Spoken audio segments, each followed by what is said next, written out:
नमस्कार. 70ची सेल्फीमध्ये आपलं सगळ्यांचं मनःपूर्वक स्वागत. मंडळी, सध्या कॉर्पोरेशनच्या इलेक्शनची फार जोरदार धमाल चालू आहे. म्हणजे इतकी जोरात कॉर्पोरेशनची इलेक्शन मी यापूर्वी कधी माझ्या आयुष्यात पाहिली नव्हती. एनिवे, ह्याच्यात मतांतर एवढे आहेत, म्हणजे बरीचशी लोकं आहेत ना, ती तर असं म्हणतात की राजकारण एकदम वाईट झालेलं आहे, खराब आहे, याला काही अर्थ नाही. विशेषतः ते जे निष्ठावंत आहेत ना, ते खूपच नाराज आहेत. ते काय म्हणतात की बुवा, आम्ही इतके पक्षाची सेवा केली, इतके निष्ठावंत, आणि ऐनवेळेला ते कुठले बाहेरून आले त्यांना काय, किंवा जे नेते होते त्यांनी आपल्या नातेवाईकांना, कोणी गुंडांना वगैरे वगैरे दिलं, आणि आम्ही वगैरे वगैरे, असं बऱ्याच जणांचं हे आहे. पण माझं मत जरा वेगळं बरं का. मी या इलेक्शनमध्ये सध्या एकदम खुश आहे. खरंच सांगतो, मी तुम्हाला खुश आहे. कारण काय, आता बघा, ठाकरे बंधू एकत्र आले, पवार कुटुंब एकत्र आलं, वरती गांधी मंडळी, तीसुद्धा फॅमिली आता एकत्र येण्यात आहे. इतकंच कशाला, भाजप आणि MI ते पूर्वी म्हणजे एकमेकाला सपोर्ट करायचे, पण आता अधिकृतरित्या एकत्र आलेले आहेत मदतीला करायला. त्यामुळे थोडक्यात सांगायची गोष्ट म्हणजे काय, सगळे एखादा खेळ असतो की नाही, स्पोर्ट्स, क्रिकेटची मॅच वगैरे, ती खेळायच्या आधी दोन शत्रू एकमेकाच्या विरुद्ध, म्हणजे टीम्स एकमेकाच्या विरुद्ध लढतात. परंतु एकदा मॅच संपली की एक कोणतरी जिंकतो, एक हारतो, पण मागून ते सगळे मित्र असतात.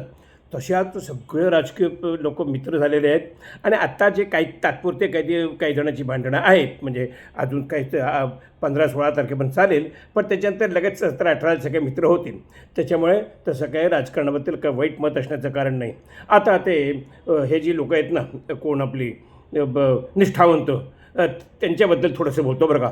त्यांचं सगळ्यांचं काय म्हणणं की काय ह्यांनी आपल्या नातेवाईकांना दिलं, ह्यांनी आपल्या पुतण्याला दिलं, त्यांनी आपल्या मैत्रिणीला दिलं, आपल्या मुलीला दिलं, मेवणीला दिलं वगैरे. आता एक मिनिट, आता कोणी कोणाला द्यायचं, म्हणजे कॉर्पोरेशनचं तिकीट असो किंवा असेंब्लीचं वगैरे वगैरे. आता या संदर्भात आपण थोडासा विचार करताना, आता ही कॉर्पोरेशन किंवा निवडणूक वगैरे, ह्याचा जरा वेगळ्या अर्थाने विचार करा.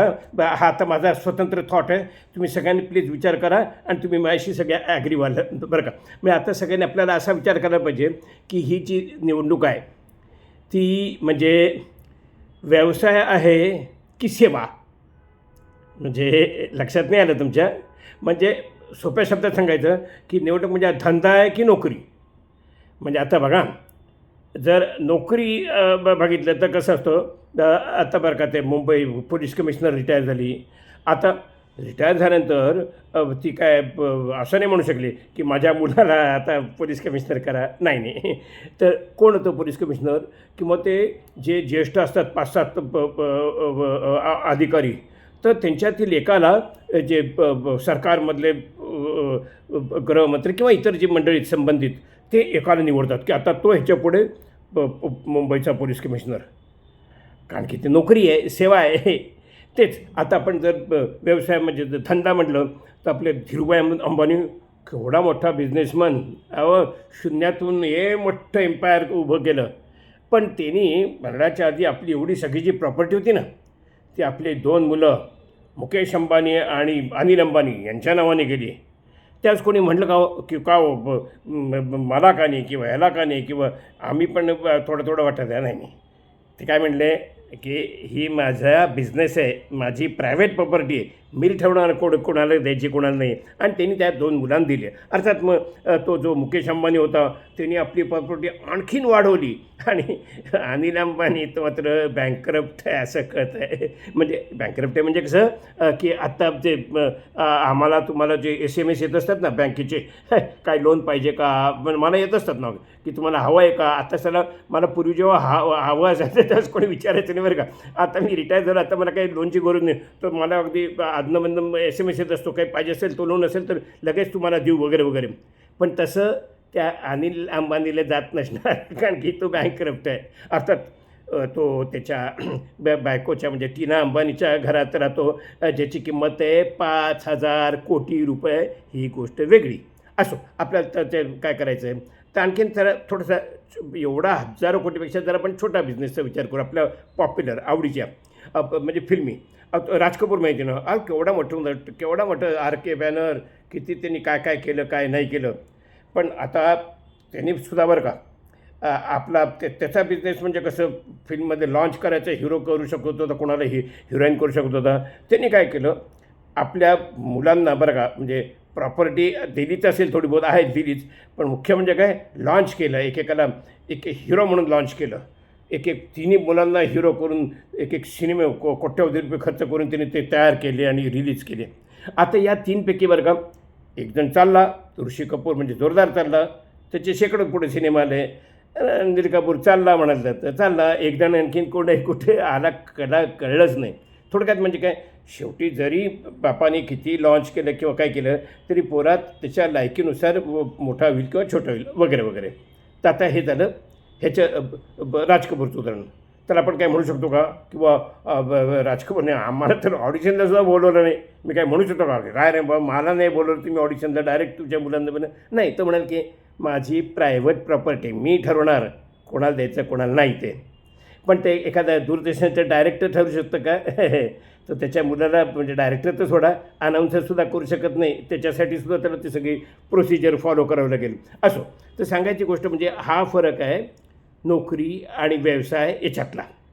आता आता मी थोडंसं बरं का ह्याचं आपल्याला आजच्या राजकारणाशी काय संबंध आहे तर तो आपल्याला लावून पाहायला पाहिजे.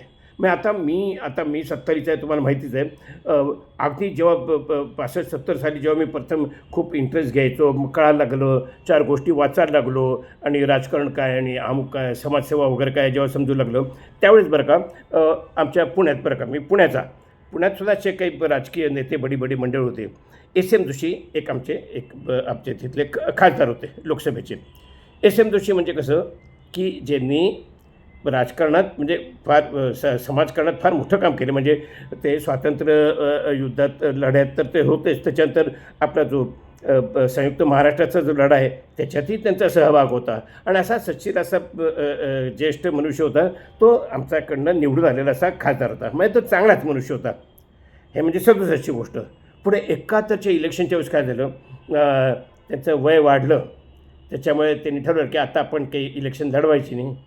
मग आता काय त्यावेळेस कोणी लढवायची तर काय एस एम जोशींनी त्यांच्या मुलाला, त्यांचा मुलगा डॉक्टर आहे बरं का, MBBS आहे, तो MS पण झाला आणि पुढे तो चांगलीच त्यावेळेस प्रॅक्टिस करायचा, तर त्याला नाही पोच दिली. ते म्हणले की आपल्या पार्टीत म्हणजे समाजवादी पक्षाचे होते, समाजवादी पार्टीमध्ये जे कोणी निष्ठावंत आणि ज्येष्ठ असे जे कार्यकर्ते आहेत त्यातील भाई वैद्य होते नाही का, तर त्यांना ती पोच दिली. म्हणजे त्याच्यासाठी ते सीटसाठी ते लढले.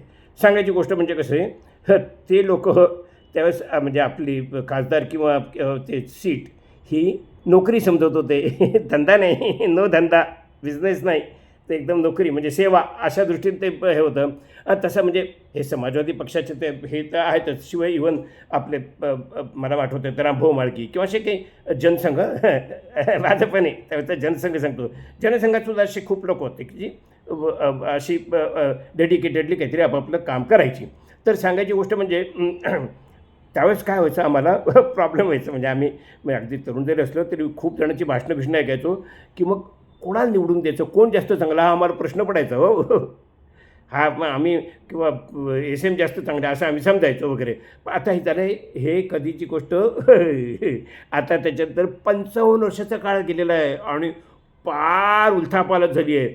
म्हणजे आता त्यावेळेस नोकरी का बिझनेस तर संपला, आता राजकारण हा धंदा झालेला आहे.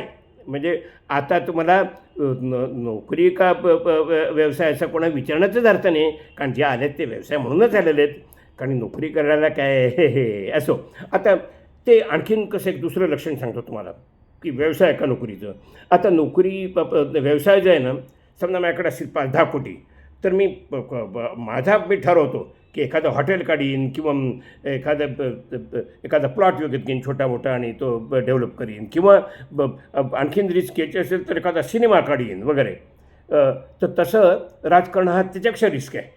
म्हणजे आणखीन राजकारणातच एंट्री घेईन, एखाद्या पक्षातर्फे किंवा इलेक्शनच लढून हे खर्च करीन, हा म्हणजे त्यातला रिस्की बिझनेस आहे.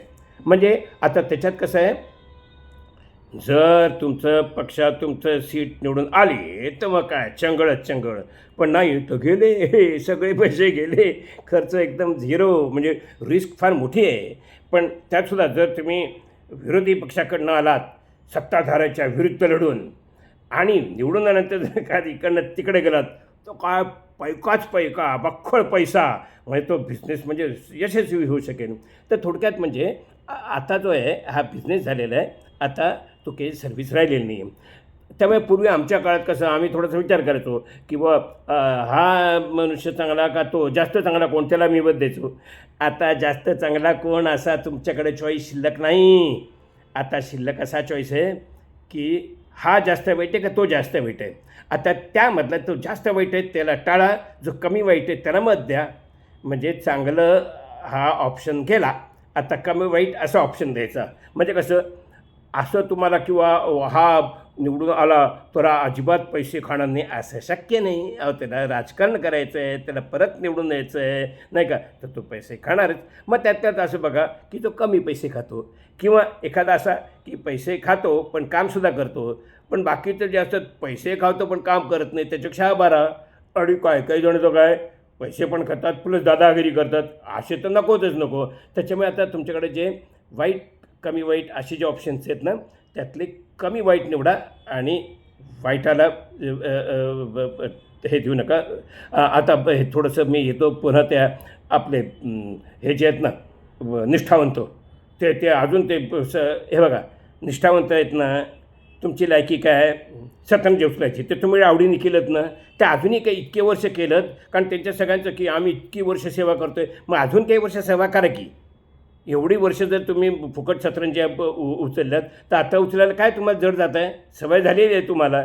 किंवा ह्याच्याऐवजी तो आला, किंवा तुम्ही बरं का एकदा सतरंज्या उचलायची सवय लावली ना की बाकी दुसऱ्या कुठल्या पक्षातसुद्धा तुम्ही गेलात तरी तुम्हाला तिथं सतरंज्याच उचलावं लागणार. कारण की इकडच्या सतरंज्या उचलणार माणूस तिकडं जाऊन एकदम नेता होऊ शकत नाही. इकडचाच नेता तिकडं होतो, तिकडचाच नेता इकडे येतो, इकडचाच तिकडं जातो, तिकडचाच तिकडं राहतो. तेव्हा निष्ठावंतांना माझं एक नम्रपणे कळकळीची विनंती आहे की त्यांनी आम्ही खूप निष्ठावंत असा ढोल बडवू नये. कारण की निष्ठावंत असेल तर तुम्हाला कळायला पाहिजे की इतके वर्ष तुमचा पक्ष काय करतो आहे, तुमच्या नेत्यांनी काय काय केलं आणि त्याच्या आधी काय करत होता. मग तुम्ही इतक्यात त्यावेळेस निष्ठा तुम्ही बुद्धिवंत असाल तर तुम्ही निष्ठा तुम्ही काय त्याला ठेवलं. जर तशाच ठेवल्या असतील तर निष्ठा आताही चालूच ठेवा. असो, हे माझं स्पष्ट मत आहे. रागावू नका, पण मी खरं खरं काय ते बोललो. एनिवे, आपण यावेळेस निवडणूक जोरात आहे.